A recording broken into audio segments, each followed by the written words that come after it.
Hi hello good morning అందరికి కూడా very very good morning అండి. ఇవాళ మార్నింగ్ అంటే రొటీన్గా అయితే స్టార్ట్ చేసిన అనమాట వీడియో. అసలు తీయడానికి కూడా టైం లేదు కరెక్ట్గా చెప్పాలంటే. బట్ ఏదో అట్లా ఒకసారి అయితే లాంగ్ వీడియోస్ వీక్లీ వన్స్ అన్న ట్వైస్ అన్న కంపల్సరీ పోస్ట్ చేయాలి అని చెప్పేసి ఇవాళ ఈ వీడియో తీయడం అయితే జరుగుతుందనమాట. ఇవి నిన్న నైట్ అంటే ఓవర్ నైట్ అంతా నానబెట్టేశాను నిన్న. కొంచెం ప్రోటీను అది డ్యూటీకి వెళ్ళే వాళ్ళకి పిల్లలకి అందరికీ మంచిదే కదా. సో అందుకని చెప్పేసి అంటే ఎగ్స్ అయితే డైలీ ఉడకపెడతాను కంపల్సరీ. బట్ ఇవాళ మాత్రం ఈ శనగలు ఇవన్నీ కలిపి మొత్తం వాటిని నానబెట్టేసి ఉడకబెట్టడం స్టార్ట్ చేసిన అనమాట. ఇటు ఒక పక్కన ఎగ్స్ పెట్టేసిన అండ్ ఒక పక్కన వచ్చేసి ఇవి పెట్టిన అనమాట.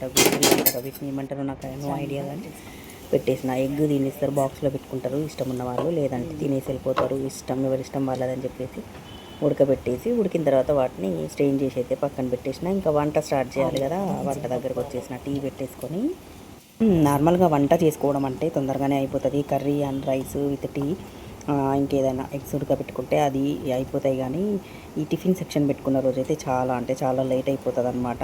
అంటే లేట్ అంటే అంతే, ఇంకా దీనికి వంటకు కేటాయించాల్సిన టైంలో టిఫిన్ కూడా పెట్టుకోవాలి కదా. సో అట్లా అని చెప్పేసి నార్మల్గా ఉప్పు వేసి ఉడకబెడితేనే అవి ఎంతో టేస్ట్ ఉన్నాయన్నమాట. ఊరికే నేను చూస్తుంటాను అట్లా తినాలనిపిస్తుంది. ఇటు సైడ్ ఒక పక్కన ఇది చేసుకుంటే ఇంకోవైపు దొండకాయ కర్రీ అయితే చూసేసిన అనమాట. మా ఇంట్లో ఇలాగ పులుసులు ఎక్కువ కాబట్టి ఎప్పుడో 2 నెలలకు 3 నెలలకు ఒకసారి పులుసు కర్రీస్ ఉంటాయి, ఫ్రైలు ఎక్కువ ఉంటాయి అనమాట. సో దొండకాయ ఫ్రై అయితే పైన వాటర్ గిన్నె కూడా పెట్టాను నేను, నార్మల్గానే చేసేస్తాను అనమాట. చేసిన అసలు చూస్తుంటేనే ఓపెన్ చేసి వచ్చి చూసి ఎంత టెంప్టింగ్ ఉంది, ఎంత బాగుంది కర్రీ, చూస్తుంటే తినాలనిపిస్తుంది అని చెప్పేసి రోజు అన్నం తినిపిస్తే ఇద్దరికి తినిపించేసి తను తినేసి బాక్స్ పెడితే తీసుకొని వెళ్తారనమాట. అట్లాంటిది ఇవాళ తినమని చెప్పకపోయినా కూడా ఎవరికి వాళ్ళు అన్నం పెట్టేసుకొని తినేసిండ్రు అనమాట. కూర చూడగానే నార్మల్గా మా పిల్లలకు బేసిక్గా కూడా బెండకాయలు దొండకాయ ఫ్రై అంటే చాలా ఇష్టం అనమాట. సో మా ఆయన అయితే రెడీ అయిపోయినాడు, బాక్స్ పెట్టించేసిన, ఈ గుడాలు కూడా పెట్టించేసిన, ఫ్రై చేసేసి వీటిని కూడా ఫ్రై చేయాలి కదా. మళ్ళీ ఇవాళ చారు బాధ ఒకటి తప్పింది మనకు, ఫ్రై చారు ఉండాలి కానీ చారు బాధ ఉంటే తప్పిందనమాట.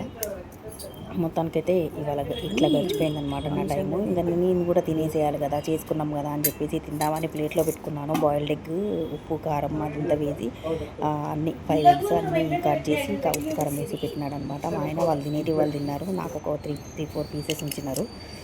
పెట్టుకొని తిందామని చూసినా కానీ నాకు ఇంత పొద్దున్నే 1-2 సార్లు టీ, ఒకసారి కాఫీ అట్లా తాగుతా కానీ అసలు నాకు ఇవి తింటుంటే గొంతు లోపలికి వెళ్ళట్లేదు అనమాట. అంత పొద్దున తినడం అలవాటు లేదు, ఎందుకో తినబుద్ధి కాదు కూడా. సో అవన్నీ అట్లనే ఉండిపోయినాయి ప్లేట్లో. కొన్ని అయితే తీసి ప్లేట్ పక్కన పెట్టేసిన.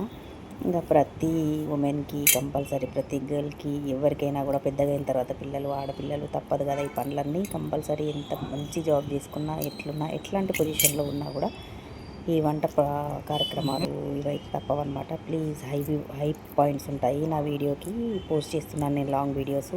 చూస్తున్న వాళ్ళందరూ, వీలున్న వాళ్ళందరూ కంపల్సరీ హై పాయింట్స్ అయితే కనిపిస్తే ఇచ్చేసేయండి. Thank you so much for watching అండి. నా వీడియోలు ఎప్పుడు ఇలాగే చూస్తూ ఉండాలి, నన్ను ఆదరిస్తూ ఉండాలి. మొన్న ఒక వీడియో పెట్టాను కదా, అదైతే బాగా చూసారు, చాలా బాగా అనిపించింది, హ్యాపీ అనిపించింది. ప్లీజ్ ఎప్పుడు కూడా అట్లనే సపోర్ట్ చేస్తూ ఉండండి నన్ను. ఇదన్నమాట మా ఇంట్లో ఇవాళ డైలీ రొటీను. ఫాస్ట్గా ఆగమాగం ఇట్లా 8-10 కల్లా వంటలు అవన్నీ అయిపోవాలి. మొత్తానికైతే ఇలా జరిగిపోయిందనమాట సంగతి. మనం ఒకటి అనుకుంటే ఇంకొకటి జరుగుతుంది కదా. ఎప్పుడైనా ఏదైనా కూడా మనం ఎక్స్పెక్ట్ చేయండి జరిగేది లైవ్ అనమాట. అట్లనే అయిందనమాట. ఇవాళ బిస్కెట్ అయిపోయింది నా టిఫిన్, దాన్ని ఏమంటారు ఏదో అనుకున్నాను, ప్లాన్ అంతా ఉల్టా అయిపోయిందనమాట. ఎందుకంటే ఇవి తింటారు, ప్రోటీన్ ఫుడ్ మంచిది కదా అని చెప్పేసి నేను ఇవి ఉడకబెట్టి ఫ్రై చేసి మంచిగా పోపులో ఉల్లిపాయలు పచ్చిమిర్చి అన్ని కట్ చేసి పెడితే వాళ్ళు వచ్చేసి ఎగ్ పెట్టుకొని అన్నం తినేసి వెళ్ళినారనమాట. మా ఆయన కూడా అంతే, తను ఒక్కడ మాత్రం ఒక 2-3 స్పూన్స్ తినేసి వెళ్ళిపోయినాడు.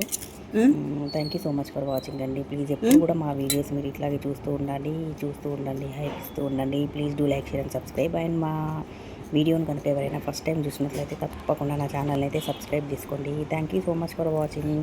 Love you all. Bye. Please subscribe.